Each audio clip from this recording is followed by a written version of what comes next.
Hey gang, it's me again, back here with a quick little update. We are quickly kind of coming toward the end of the first marking period here. We have about 2.5 weeks until that ends. It's October 27th, if you didn't know that. So we're kind of getting to crunch time here a little bit.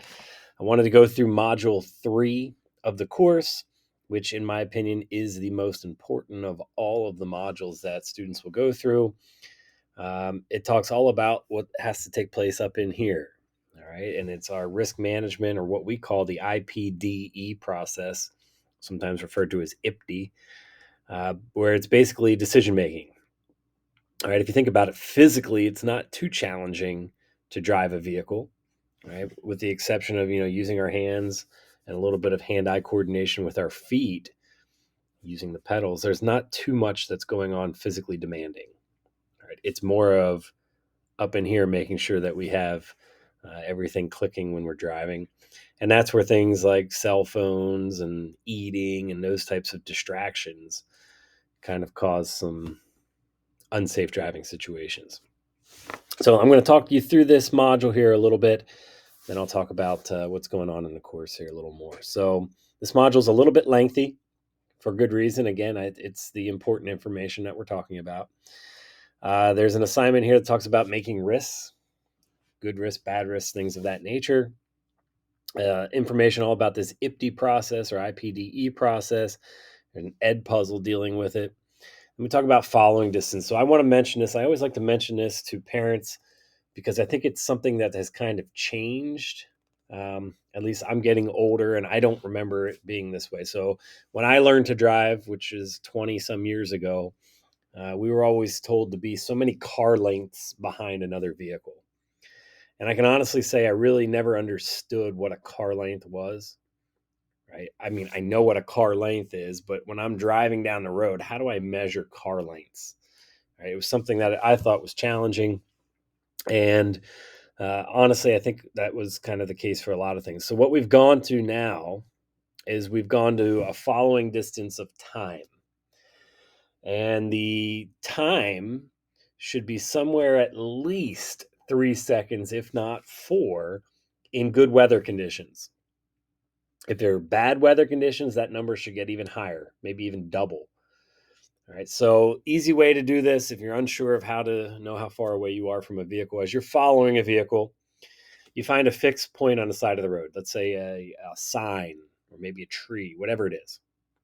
When the vehicle in front of you gets past that point, we start counting 1, 1,000, 2, 1,000, 3, 1,000. When my vehicle approaches that same marker, that's how far away I am. Right. This is something that we struggle with in general as a whole when we're driving, is following distance.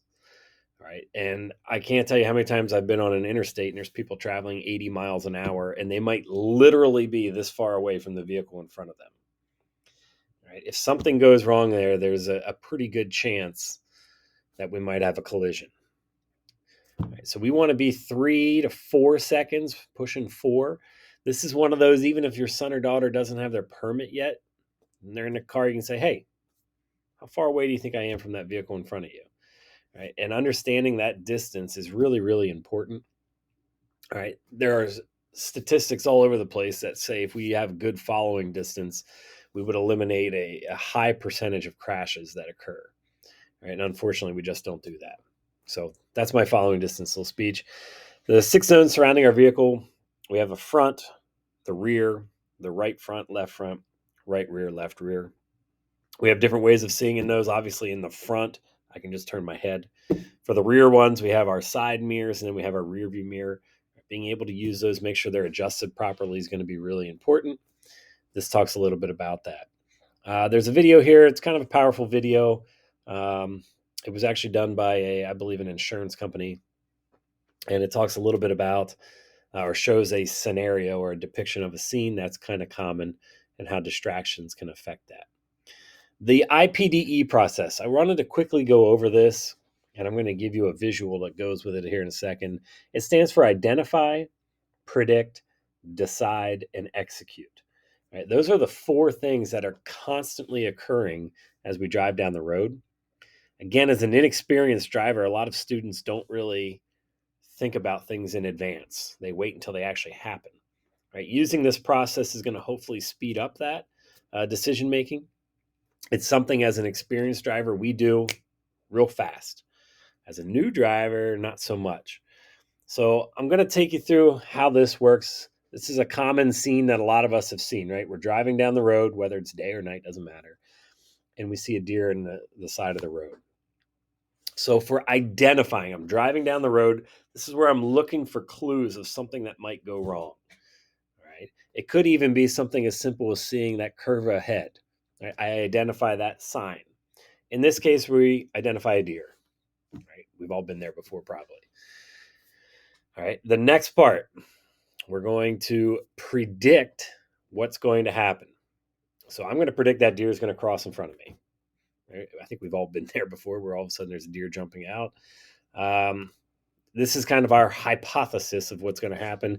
If we're using this sign, the sharp curve ahead, I'm predicting that I'm going to have to slow down or figure out a plan here. So the D is the deciding step. Right? This is what we're going to do. So in this case with the deer, I can slow down, I can brake, I can swerve. Right? Those are all things that I could potentially do. Please don't tell your son or daughter, just hit the deer.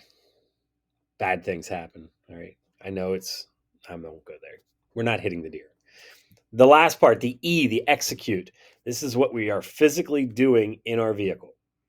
It could be something as simple as taking my foot off the accelerator. Maybe it's pressing the brake. Maybe it's slamming on the brake, making a swerving maneuver, whatever it might be. Right? We put all those 4 steps together like that. Right? At least we should. If we don't, that's when we tend to find ourselves in a little bit of danger of a crash or collision. So that's that IPDE process. I can't emphasize enough, students should be doing this over and over and over and over again. One of the things that a lot of driving instructors recommend is what we call commentary driving, whereas a new driver's behind the wheel, they're actually verbalizing everything that they see, everything they think might happen, right? What they're going to do. Right? And it's a really good way as the passenger sitting there in the passenger seat, not sure what the heck's going on over there, a good way for you to kind of have a little relief and understanding of what's going on in that driver. All right. So commentary driving, highly recommend it. I know a lot of people say, oh, that's stupid. It's a great way to kind of get inside the mind of that young driver. Back to the course here. That's all module 3. There's quiz tests at the end. Nothing new there. I am going to, after this weekend, start putting zeros into the grade book. Those zeros can easily be changed to whatever score it is that they earn. Right? But it is, as I said before, more of a motivational tool that some people need. Right? If all of a sudden I have a really bad grade, I tend to do that work. So again, I'm going to be putting zeros in starting probably either Sunday or Monday morning. I'll do that for the first 2 modules. The following week, I'll then do it for the 3rd module. The following week, the 4th module. And that's the last week we have where work should be turned in. Again, all 4 modules that are here should be done by at the absolute latest October 27th. I highly recommend getting them done before then, right, but have to be done by then. I will be sending out messages to students explaining that same thing. Right? Again, as always, I'll ask for your help. Any help you can provide and maybe giving people a little bump to get going would be greatly appreciated. Have a lot of students that have finished already for the marking period, which is great. Need to keep rolling with it a little bit.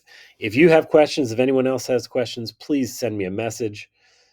To all my archery hunter friends out there, best of luck as we continue our journey. See ya.